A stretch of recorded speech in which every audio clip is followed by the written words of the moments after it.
তুমি নিশ্চয় ভাবছো কিছু মানুষ কেন সফল হয় না। যখন চারপাশে সফল মানুষের গল্প শুনি, তাদের অর্জনগুলো দেখে, তখন মনে হয় আমরা কেন সেই সফলতার অংশ হতে পারি না। আসলে সফলতা কোনো মিথ না, তবে কিছু বাধা থাকে, কিছু অভ্যাস থাকে যা মানুষকে তাদের লক্ষ্য থেকে দূরে সরিয়ে নিয়ে যায়। আজ আমি আপনাকে এসব বিষয়গুলো খুব ভালোভাবে বুঝিয়ে দেব, যেন তুমি জানো কোনগুলো এড়িয়ে গেলে আপনি সফল হতে পারবে। ছয়টি ভাবে বিভক্ত করে এবং উদাহরণস্বরূপ আপনাদেরকে বোঝানোর চেষ্টা করব। এই ভিডিও লাস্ট পর্যন্ত আপনারা দেখতে থাকুন এবং শেয়ার করে অন্যদেরকে দেখার সুযোগ করে দিন, যাহাতে ওনারাও বুঝতে পারে সফল কিভাবে হতে হয়। নাম্বার 1, স্পষ্ট লক্ষ্য না থাকা। তুমি ভাবো, যদি তুমি জানতেই না পারো কোথায় যাচ্ছ, তাহলে সেখানে পৌঁছবে কিভাবে।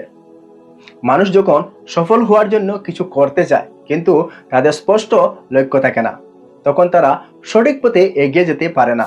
তুমি যদি জানো না তুমি কোথায় যাচ্ছ, তাহলে পথ চলা কেমন হবে।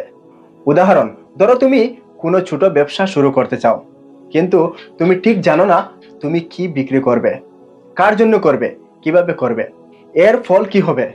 তুমি হাল ছেড়ে দেবে, কারণ কিছুই পরিষ্কার নয়।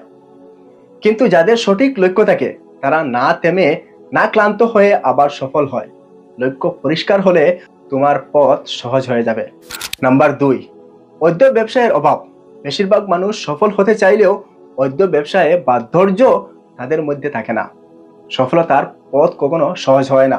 তুমি জানো, কেবল একে একে ছোট ছোট পদক্ষেপেই বড় কিছু হয়। কিন্তু যখন সমস্যা আসে, অনেকেই হাল ছেড়ে দেয়। তাদের পক্ষে এতটুকু ধৈর্য রাখা কঠিন হয়ে যায়।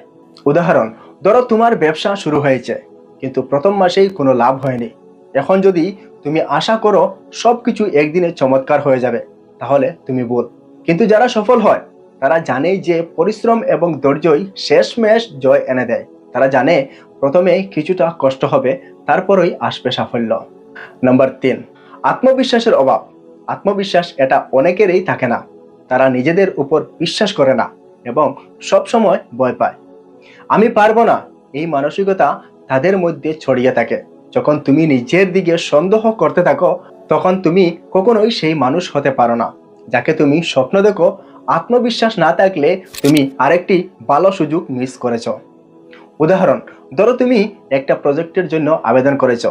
তুমি জানো তুমি কাজটা ভালোভাবে করতে পারবে, কিন্তু তুমি নিজেই বিশ্বাস করো না যে তুমি সফল হতে পারবে। তুমি এখন এই মনোভাব নিয়ে চেষ্টা করবে, তখন তোমার ফলাফল সেভাবে আসবে। কিন্তু যদি তুমি বিশ্বাস রাখতে পারো, তাহলে তুমি সেই প্রজেক্টটি গ্রহণ করো এবং সাফল্য আসবে। নাম্বার 4, ঝুঁকি নিতে ভয় পাওয়া।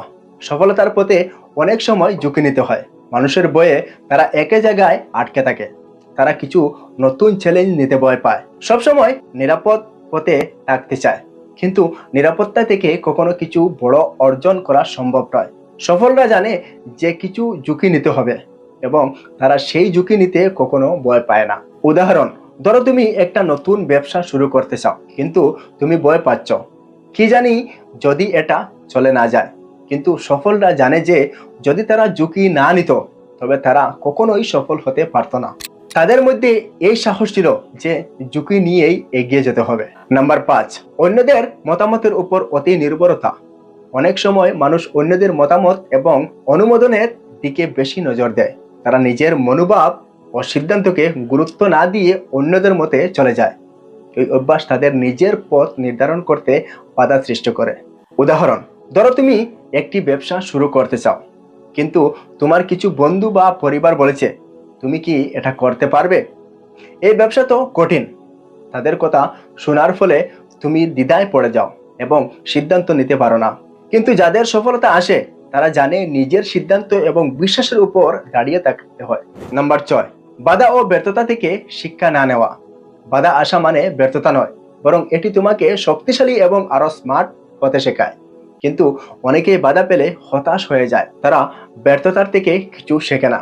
তবে যারা সফল হয়, তারা জানে প্রতিটি বাধাই একটি নতুন শিক্ষা নিয়ে আসে। উদাহরণ, তুমি যদি কোনো ব্যবসা শুরু করো এবং প্রথম কোনো সফলতা না পায়, কিন্তু তুমি যদি তার কারণ না বুঝে আবার চেষ্টা না করো, তবে তুমি সাফল্যের কাছাকাছি পৌঁছতে পারবে না। কিন্তু সফল মানুষরা জানে যে প্রতিটি ব্যর্থতার মধ্যে একটা শিক্ষা থাকে, যা পরবর্তী বিজয়ে সহায়ক হয়।